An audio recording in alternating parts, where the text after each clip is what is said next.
Welcome to Seasoned. I'm Marisol Castro. And I'm Chef Plum. If you listen to this show, you know we get really excited about cookbooks when they're more than a mere collection of recipes and techniques. Give us stories. Show us family pictures.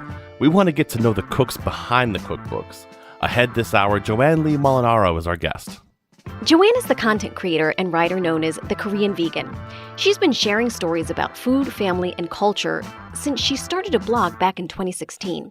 Her TikTok videos exploded in 2020. Her first cookbook is a New York Times bestseller, and it's out right now. It's called The Korean Vegan Cookbook, Reflections and Recipes from Oma's Kitchen. Oma, that's Joanne's mother. We get to know her a bit too because the family stories Joanne tells so beautifully, they're often about her parents' immigrant experience and how it shaped Joanne's journey both in the culinary world and beyond. Joanne, thank you so much for joining us on Seasoned. We're very happy to have you. Well, I'm so excited to be here, Marisol. So most cookbooks don't begin the way yours does, which is with a literal slurp. S-L-U-R-P-I-N-G, period. Why start there? You know, I've always been a big believer in the maxim, show, not tell. And I really wanted the book to be very immersive. I didn't want it to be one of those books that sort of, oh, this is pretty, nice pictures. I'll look at it every once in a while, and then it'll just collect dust on a shelf. I really wanted the readers to feel connected with the person who was writing the book. And I felt the best way to do that was to immediately drop them into a scene from my childhood. And the first thing I can think of is my dad slurping the 된장찌개. It's such a recognizable sound in my kitchen. My kids tell me I make too many noises when I eat now. It's like a trigger thing for me now. I can't help it. It's a beautiful thing. It means you appreciate the food. Thank you. Mm-hmm. That's what I appreciate. So what was mealtime like as a child growing up in your family?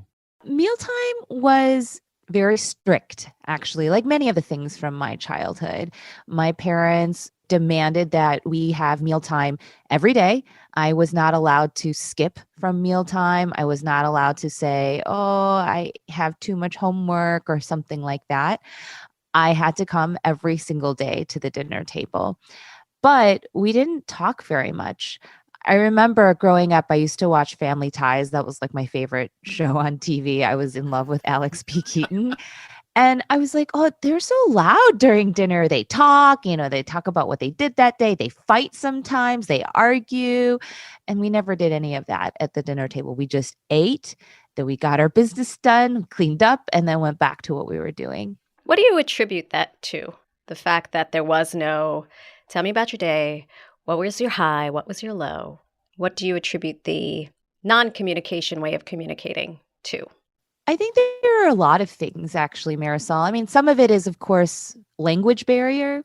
And I think in many immigrant households, as a result of that, there may be less communication period, just because the people in the family have sort of just made do with the fact that, well, I can't communicate this effectively because I don't speak the same language, so I'm just not going to bother. So there's a little bit of that, I think.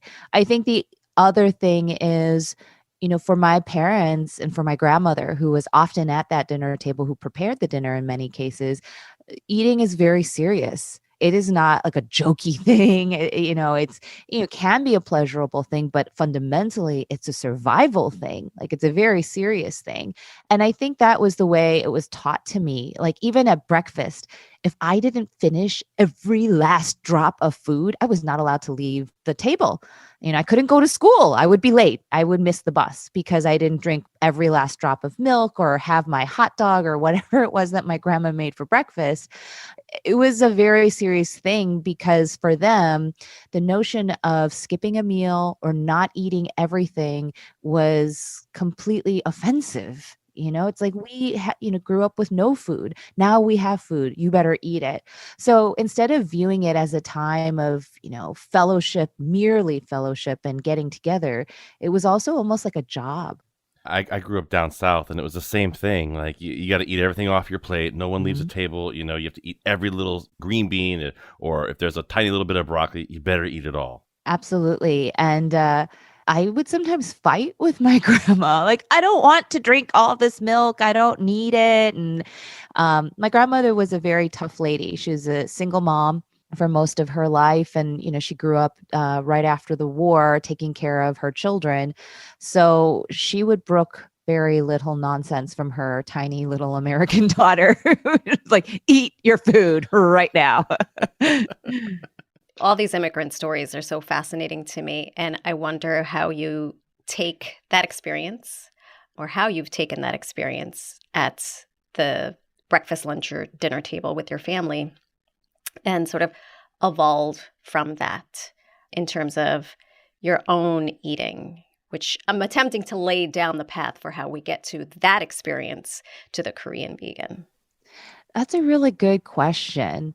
Obviously, because my experience is so vastly different from the ones of my parents and certainly my grandparents, I only recently really became intimately familiar with my parents' past and how much of their lives they spent starving. I mean, in many cases, they came very near death from lack of food. That sort of trauma, I don't know how to erase that. I don't know that you really can. And I think it sort of inveigles its way to the dinner table, to our conversations, to why they were so strict about school. And no, you can't go into acting. You must go into something like math, like all of that, kind of plays into it. And then in terms of just the evolution and how that affected my own dinner table when I became an adult, it's a really good question. I grew up in abundance and I grew up eating out whenever I wanted to. And I think what ended up happening was I wanted to eat out all the time because my parents were always like, no, you have to eat Korean food, whatever we make out of the produce in our backyard. My grandmother was a farmer, so she farmed our backyard, whatever we got from the Korean grocery store. And I was like, no, I want McDonald's, spaghetti, Ponderosa, fried chicken. I don't want this stuff. When was the last time you heard Ponderosa, Chef? It's been a while. It's been a minute. It's funny if there was Sizzler, but I remember they had that like make your own soft serve ice cream bar. Yep. That was baller. That was what I'm talking about there. Oh, yeah. We loved Ponderosa. And we only got to go like once a year when it was somebody's birthday. And so, again, we associated Ponderosa with really good times. And, when I left Chicago to go to college, when I left my parents' home, oh my gosh, it was like a festival for me. Every day I was eating pizza, ice cream, waffles, chicken, all these American foods that I had felt I had been wrongfully denied my whole life. And it was fun for a while, but not great for me ultimately. Were those trips to fill in the blank pizza joint, fill in the blank fast food joint, were those the early stages of, okay, I got to clean up my act, metaphorically speaking, and literally? Yes, that is exactly right. I was in college for 3 years, and I would say during that whole time, I was so careless about how I filled my body. I just ate whatever I wanted. And also college food, it's not great for you. You didn't like the cereal bar and the... No, I wasn't. I mean, I did, but I probably shouldn't have liked it quite as much as I did, I guess is a better way of putting it. I mean, every day it was the waffle machine and I would put like M&Ms, whipped cream, ice cream, like whatever I wanted, And I think perhaps there's a place for that kind of indulgence if you can have it in your life. But like you said, it really did set the stage for me physically, for sure, because I gained about 35 pounds during that time. And also just metaphorically, like having a better understanding of, living a more purposeful, intentional life, like even as it surrounded food, but also like you can't just like recklessly do things all the time. Like that time in your life where you could just do whatever you want and you'll be okay. And there won't be consequences that are long lasting. That time is really coming to a close. You're an adult now. These decisions that you make, whether it's, what you eat, what you study, who you talk to, who you're friends with, who you fall in love with, these can have very long-term permanent ramifications. Yeah, I think that time of your life's really important, though. That time of your life's really, really important because when you have that time in your life that you're talking about where you're eating the waffles, where you're putting everything in there, or you're putting the giant cereal bar, I mean, that's learning who your food self is, though. I think that's a really important thing that we all go through in some capacity. What you learn from it is what's important, I think. I think that's a really great way of putting it. You're learning who you are, your food self, or you're learning who your food self isn't. Right. And that really was the case for me. I was trying all these different foods and I was very dissatisfied with them. I was like, I don't like this. I'm doing it because I feel like I should, because I wasn't allowed to before. But I'm actually realizing that I really like Korean food. This food that I quote hated, from 1 through 18, all of a sudden I was saving all my money. At the end of the week, we had this little cup, the bathroom cup, little Dixie cheap cups. bathroom cup that you use to wash out your mouth. Yes, exactly. We had those and we had it sitting at the corner of our little card table and we would put our leftover change in it every day. And at the end of the week, we would use that money to go to the local Korean restaurant, mom and pop shop, and we would order sundubujigae at tofu stew. And that was my favorite meal of every week. Wow. So the irony of that is that I was discovering what was really important to me culturally, as a family, and absolutely gastronomically. When you talk about Korean food, I wonder if we could go back to your mom's experience, your oma, and how that figures into your journey. Oma, as I talk about in the book, her earliest story, it's not her memory because she was too young to really call it her memory, but I imagine that the story was shared with her by her parents and perhaps her older sister who was old enough to remember this. Her earliest story was of nearly dying. In fact, her parents, my grandparents, thought about drowning her. And the reason for that was during that time, it was the beginning of the Korean War. Everyone was trying to evacuate North Korea, which is where my mother was born at that time. And they were told they needed to escape to the southern region of the peninsula through a U.S. Navy ship.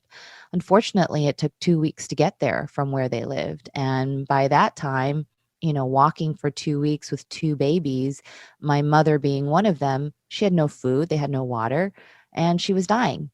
She was in complete agony. And I don't have children, but I can't even imagine being a parent against the backdrop of war, having no food, no water, no money, no understanding of the future, and watching your infant daughter wailing because she's starving to death. And so, they thought about drowning her to put her out of her misery because they didn't know what the future held for them.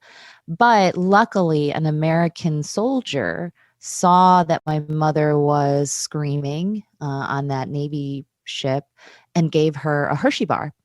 And ultimately, that chocolate bar is what saved her life. And so this is the story of her life, is starvation, is need, this idea of food safety. I mean, people use that a lot right now: food security, food safety, food accessibility. That takes on an entirely different meaning for people like my mother and my father. It's not about, I want organic kale in my grocery store. It's like, that's just not how they view things. And so, especially when I went plant-based and I told them that I was going to forego meat for the rest of my life, for them, it was a very difficult concept. They're like, what are you talking about? We worked so hard. We gave up so much so that you could have meat on your table every single day. And now you're telling me that you have the audacity to choose to give it up. And it was then that I realized that my decision, and I'm not saying this is true for everyone, but my decision to go vegan is a very privileged choice. It is very, very steeped in privilege. I am very lucky to be able to fill my dinner plate with the things that I want. My parents were not that lucky. You're listening to our conversation with Joanne Lee Molinaro, the Korean vegan. Later in the hour, we'll learn about some Korean pantry staples and get into a few recipes from the book. I'm Marisol Castro. And I'm Chef Plum. Coming up after the break, we talk more with Joanne about how she found ways to merge her commitment to plant-based eating and her Korean heritage. I had actually been flattening my own cultural cuisine by thinking that it was merely short ribs, pork belly, and fish sauce. This is Seasoned. We'll be right back.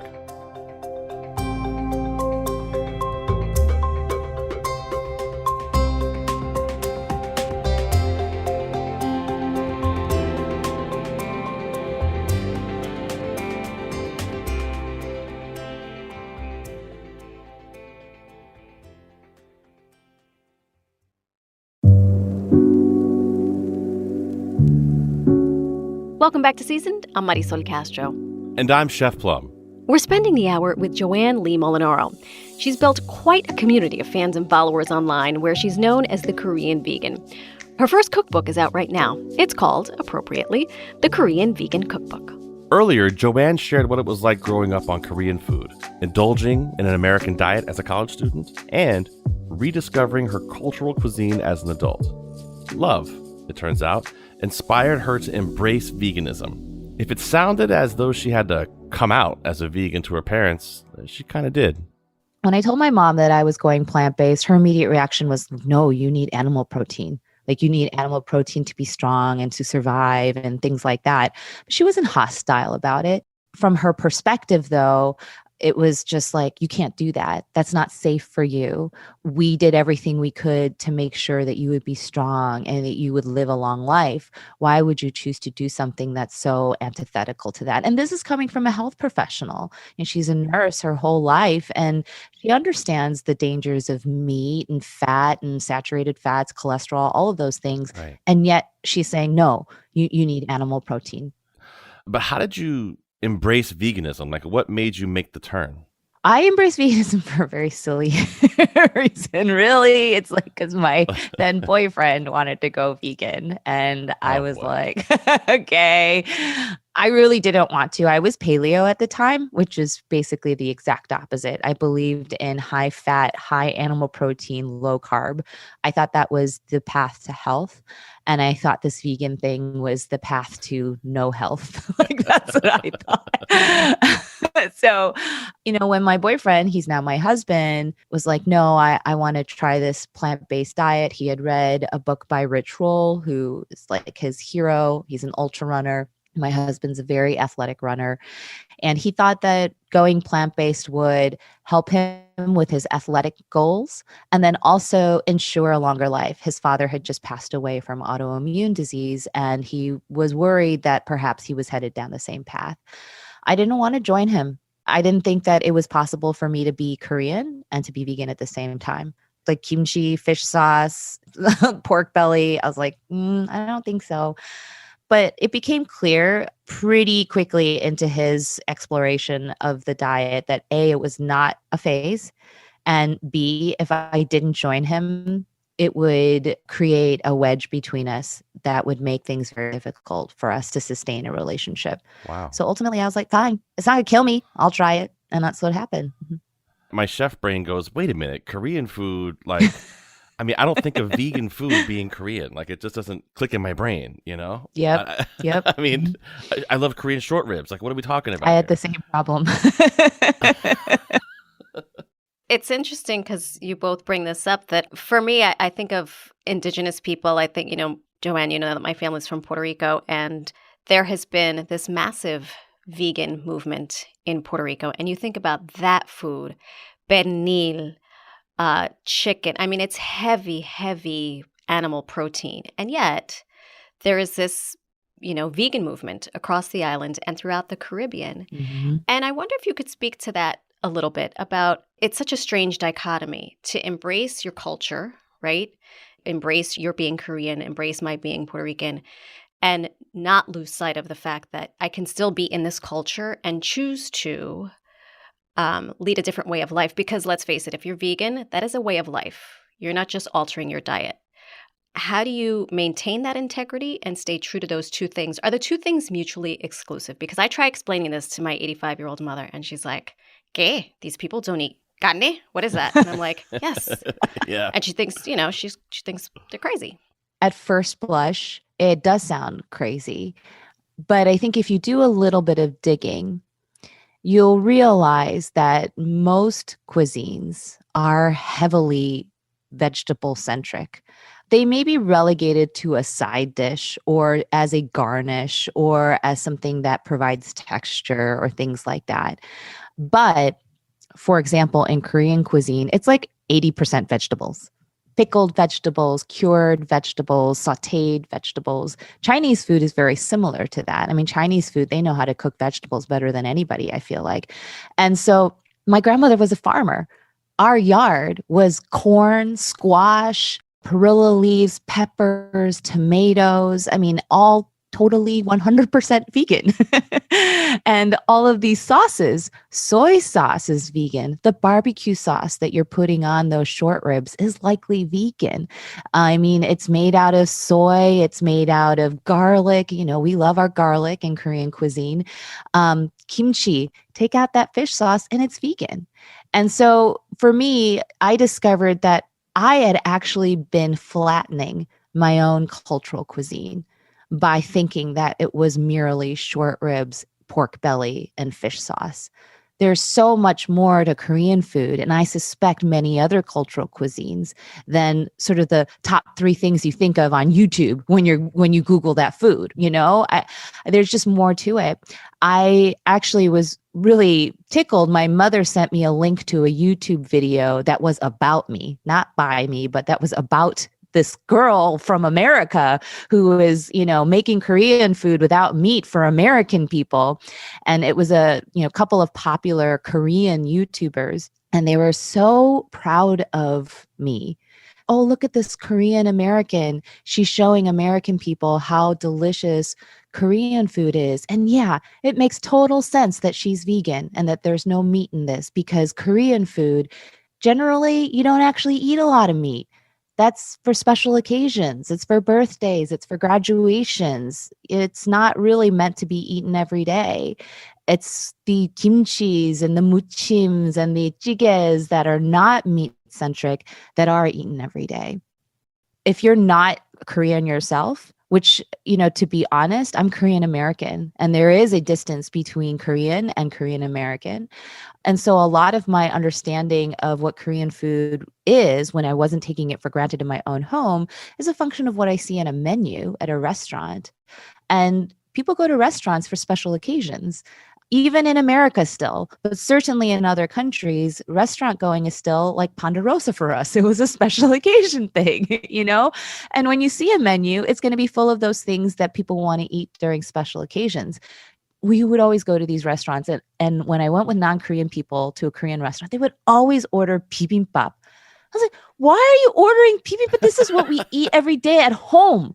You know, like, what are you doing that? You don't want to, why are you wasting your restaurant trip eating the thing that literally is leftovers in a bowl? Like, why would you do that? So I think maybe it makes sense why people think of meat, because it's a special occasion food. Joanne, can you tell us your memorable last non-vegan meal? Yes, I know exactly what it was. Okay, so I lived in this building in Chicago as a high rise, and connected to it, you know how these special fancy high rise buildings, they often have a restaurant attached to it. And in my case, it was a small little cafe, and they had on the menu one of my favorite things, fried chicken and waffles.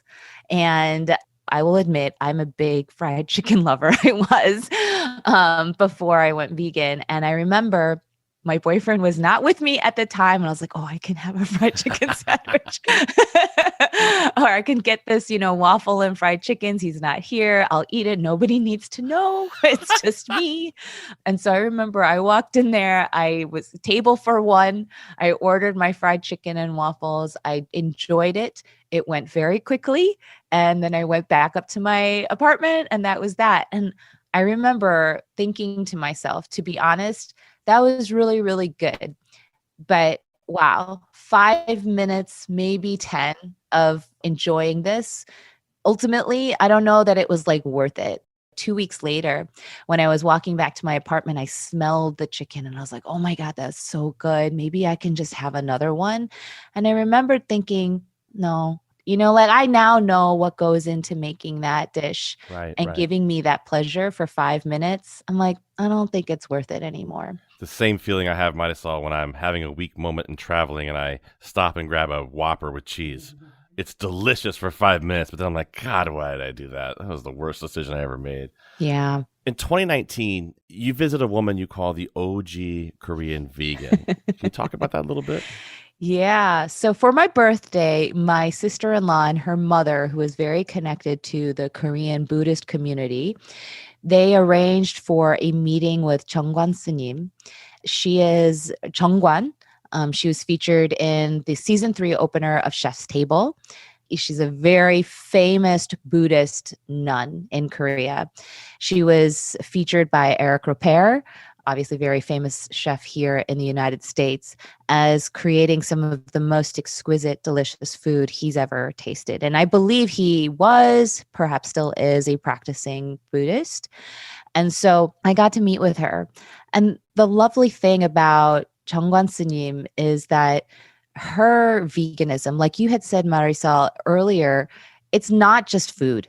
It's not just what you don't eat and what you do eat. It's her whole life is about compassion and doing the least amount of harm to all living things, including herself and her own body and her own heart and her own soul. So having a chance to have some tea with her for about an hour and talk with her and of course show her my Instagram account and just kind of fangirling her, it was incredibly important.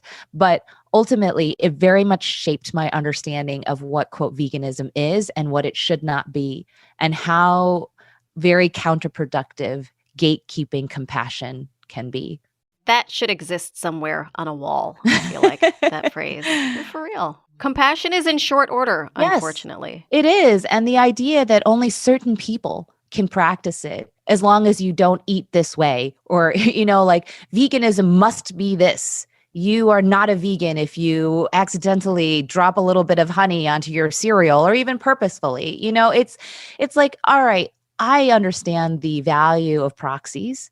I certainly understand the importance of language. I'm sure the two of you as communicators understand, well, it is important to be precise with your language, to understand the parameters of a word and what that means and what it means to the people you're communicating with, as well as to yourself.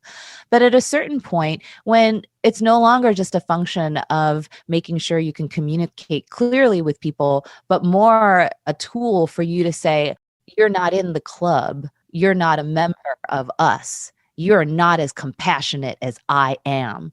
When it now becomes a tool to rule people out and exclude people, then I do think it becomes completely counterproductive and sort of unfortunate, because veganism is an arm of compassion. It's a tool for compassion. And gatekeeping it is one of the most uncompassionate things that I can think of doing. You are, interestingly enough, the second chef, cookbook author, female extraordinaire, who went from being a lawyer to being a chef. We had Valerie Lomas on the Yay. show. And we ran the joke. What was the joke? You went from tort to tart. It was corny. It worked with her. It won't work with you. But you get what I'm saying. How on earth? How do you women do this? How do you go from law to cooking? Well, I don't want to speak for Valerie, but I will say, like, in my own experience, it was hard for me to find a woman lawyer who genuinely felt very content with her job and was also a total badass at it and was also a nice person. I love my firm, and I think my firm is full of incredible mentors, many amazing female practitioners. But I had a hard time finding the female counterpart to the many males that I was seeing who's like, I love my job. I come here every day and I am pumped and I'm excited, And I'm like, I don't hear that from women. Did I get jazzed and excited every single morning? No, I had blood pressure go up every single morning. That was the first thing, is huge cortisol sweeping through my body the minute I see my building when my husband turned the corner to drop me off at work, And I was like, is this what it is? It can be, maybe it is. And that's not a terrible life. But I was given this opportunity when I started my TikTok account to start dreaming a little bit bigger than that, to start dreaming about a career where I didn't have to wake up with that cortisol sweeping through my body, where I actually could, at the end of the day, see something that I created out of my own heart and hands and be proud of and be excited by. When that opportunity came, I wasn't about to dismiss it out of hand. I felt like it was a gift, and it would have been very arrogant of me to turn away from it. You're listening to our conversation with Joanne Lee Molinaro. She's known as the Korean vegan by millions of fans online. We're talking about her culinary journey. I'm Marisol Castro. And I'm Chef Plum. We're going to take a short break. When we come back, Joanne shares some of her favorite recipes from the book. There's Korean rice, of course, and a riff on pecan pie. She'll also describe the care she took when developing a vegan kimchi recipe. I really wanted to honor kimchi because I feel like in doing that, I was really honoring my family's cuisine and their culture and the things that they left behind when they came to the United States. You're listening to Seasoned. We'll be right back.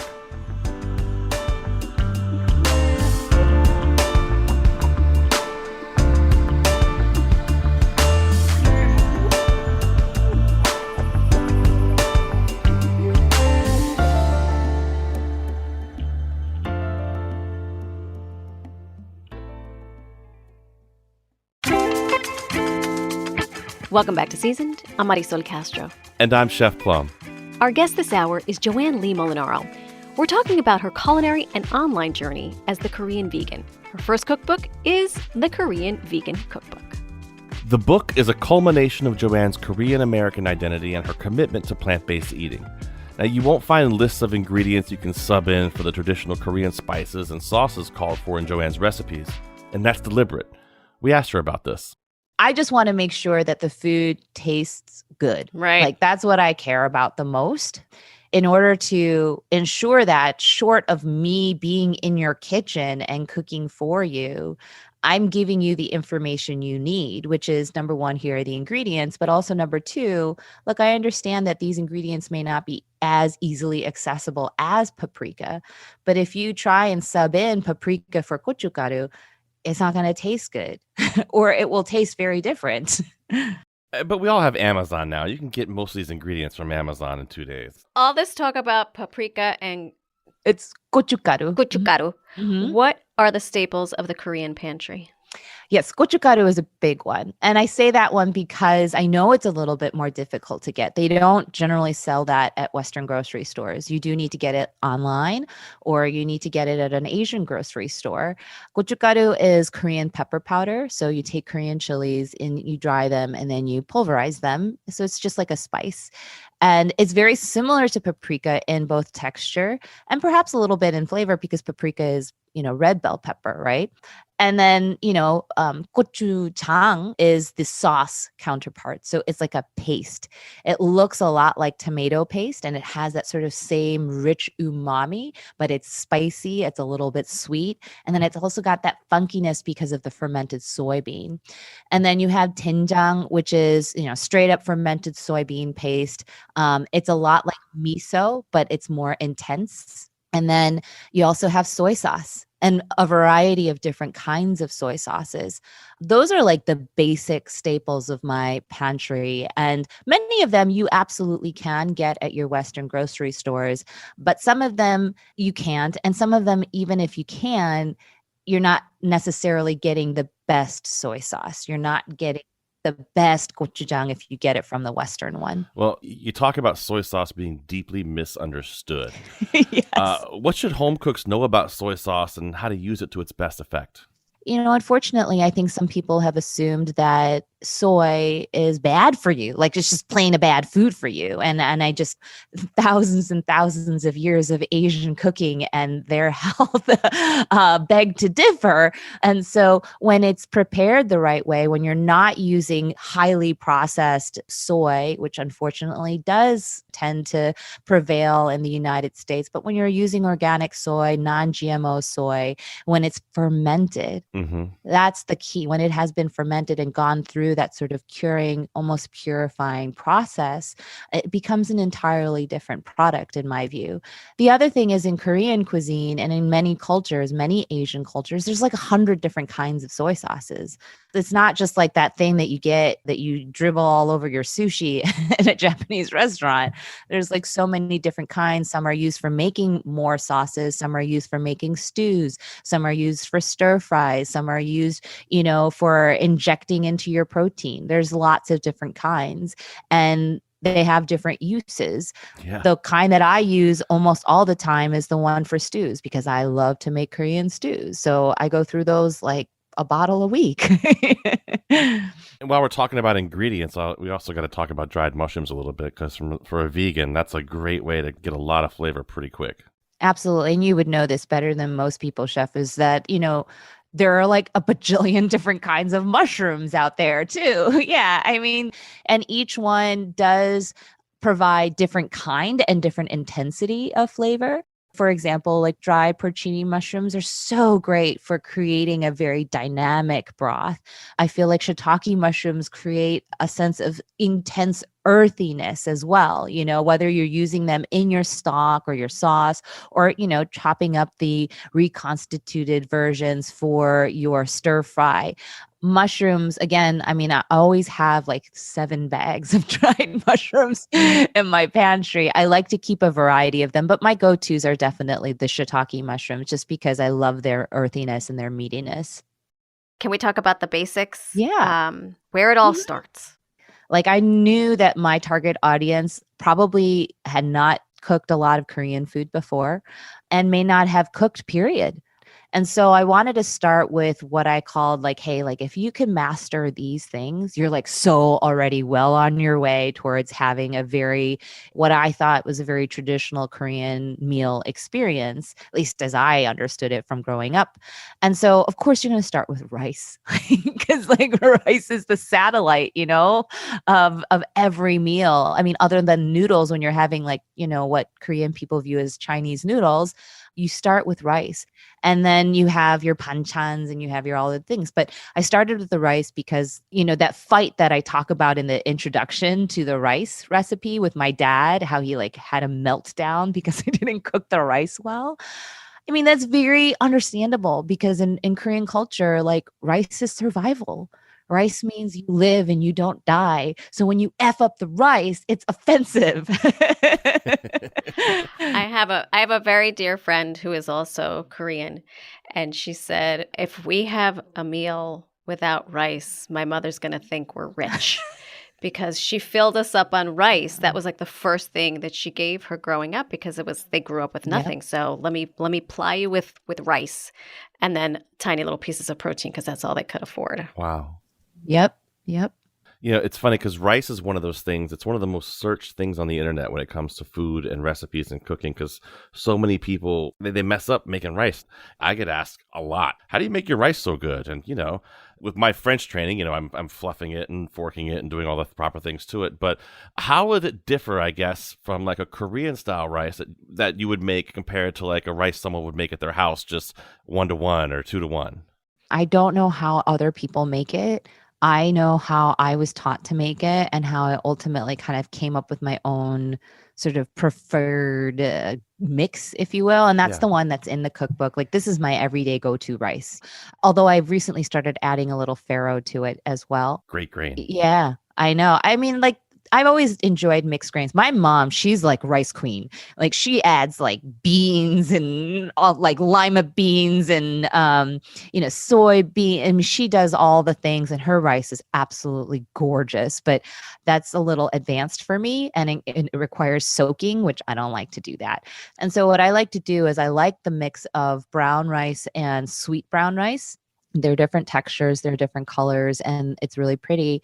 And then I do like adding pearled barley because, again, it adds that sort of like nice little like, oh, that's a little something different, And then I add just 2 tablespoons of that black forbidden rice because it creates this absolutely gorgeous color. Your rice comes out purple instead of brown or white. I think it's better for you, and it just creates a lot of dynamic texture to your rice.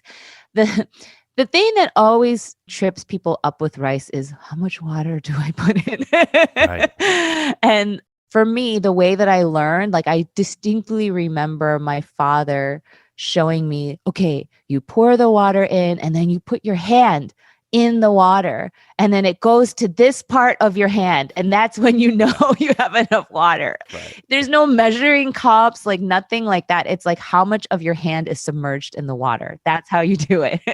That is exactly how I learned. I had a finger thing. Like how I put the rice to here, then it goes to here. I'm like, it's not that hard. I mean, but I'm going to tell you, Joanne, I'm going to borrow your idea of adding a little of that black forbidden rice to it. What a great idea. Oh, it's so great. And you don't need a lot. I think if you use too much, it will be overpowering because you know how it is. That texture is it's got a bite to it, Totally. but it's beautiful. And I think the only other difference would be Koreans, they use their stone pot, the torsot, which is, the one that's literally carved out of a rock. Yeah. Those pots for making their rice. And it can create sort of a lovely kind of texture to the bottom of your rice if you do it nice. That's how you get that crackling rice. It's nice. And no fat of any type in there. No, we didn't no fat. I've never put in fat. I've never even put in salt. I'm sure you could to flavor it. I've never seen it done. My parents have never done that. Like I said, the only thing my mom does that's fancy is she soaks a bunch of beans and then she adds it to the rice. Wow. I'm going to add a little bit really thick soy sauce to it next time. That's what I'm going to do. Well, that's like my favorite meal after the rice is cooked. Once the rice is cooked, my favorite snack is adding soy sauce, sesame oil, and sesame seeds. And that's perfect. I like that. I have done that. As we wind down, can you describe a couple of recipes for us? I would say right now, the recipe that's been really popular is my pecan pie. Yeah, Great. it's a pecan red bean pie. Chef, you might appreciate this because you're familiar with Southern cuisine. And the pecan pie has like sort of a very revered place in people's hearts. But for a lot of Asian palates, American desserts can be a little bit on the sweet side for them. And so I was really challenged to come up with a dessert that's traditionally American, but would appeal to my very not traditionally American parents. It's a tough And challenge. so I was like, well, how do I make this dessert that is a pecan pie, but maybe isn't as sweet for them and is also vegan? How do I get that lovely custard, but it is not too sweet and it still is a pecan pie. You may be familiar with aquafaba, bean liquid in a can. You can actually whip that up into a meringue. It's pretty miraculous. If you've seen it on YouTube, it's insane. The bean, I was like, what if I use beans for the filling of my pie? Then I was like, okay, I don't think my parents would go for like a black bean filling for a pecan pie. And then I was like, wait, what about red beans? Oh, they love red beans, and I was like, this is something that they grew up eating. And so I ended up using that for the filling. Turned out beautiful, lovely kind of custard-like filling, not overly sweet. And it's a flavor that my parents completely recognizes and it pairs so well with pecans. Nice. Well, on the opposite end of the spectrum, can you give our listeners the ABCs of kimchi making? Oh, there's no ABCs. It's like A, B, C, D, E, F, G, H, I, J, K. Like for kimchi making, I mean, there's just so much that goes into it. I was very careful with my kimchi recipe where I am not hacking my way through this. Do not use a knife to cut this. No, you use your bare hands. You do not chop it up. No, you fold it up. Create this beautiful little package so that you get the pockets of gas that are going to help with the fermentation. Why don't you cut it? Because then you pack up all the beautiful inner leaves of this cabbage. That's why you don't cut it. Like there's all of these steps to it. And I really wanted to honor kimchi in the recipe that we put together because I feel like in doing that, I was really honoring my family's cuisine and their culture and the things that they left behind when they came to the United States. The three things that I do talk about is salting. That's kind of the pre-fermentation process. The saucing, which is actually a newer development to kimchi making. Before it was just salting and fermenting, but they wanted to fancify it. So they added sauce. And that's where you get that gorgeous, rich, beautiful, vibrant red color. And then it's the fermenting, which is, you leave it out for a few days. Whatever sort of texture you like is sort of what guides how much time you spend fermenting it. What about your angry penne pasta dish, which I understand fuses your husband's Italian culture and veganism? arrabbiata literally means like angry. Hmm. So it's like angry pasta. So I wanted to create a dish that was sort of a take on arrabbiata, but that also infused sort of Korean flavors. And I was like, well, what's the spiciest Korean food? Tteokbokki. Like that is the Korean, very popular Korean street food. And it's the rice cakes that's sort of drowning in this very spicy red sauce. And so I was like, okay, well, why not make a pasta using that same sort of idea of tteokbokki, that spicy sauce that's gochugaru and gochujang, a little bit sweeter, which actually arrabbiata, because some of the peppers that they use can be a little bit on the sweet side. So that's really how that pasta came to be. A lot of the food that we eat in my house is like that. Anthony loves pasta. I mean, he could eat it every single day. I made a lentil bolognese yesterday that was deglazed with soy sauce and doenjang. That's really funny. You said street food, and one of the things I love the most in this book, I'm so excited about it, is this Korean barbecue black bean burger. This looks absolutely incredible. Thank you. That was like one of the first things that I developed because I loved hamburgers. like I really loved like the greasy, like melty, cheesy burger with a stack of like really thick fries, Yeah. that was like my I feel sorry for myself meal, especially when I was traveling for work. I was like, okay, you get to order that greasy cheeseburger off the menu with a side of fries. So I was like, how do I recreate that? I don't want to miss that for the rest of my life because I'm vegan. Like, there's a way to do this. So Serious Eats, my first stop, that blog, I learned so much about how to kind of create texture, the components of a good burger. You got to have fat in there. You have to have something with bite, can't be mushy. I sort of started there fundamentally and then kind of built on that. And then the flavors is where I was like, all right, this is where I make it Korean. And I use my mother's barbecue sauce, which again brought me right back to her kitchen.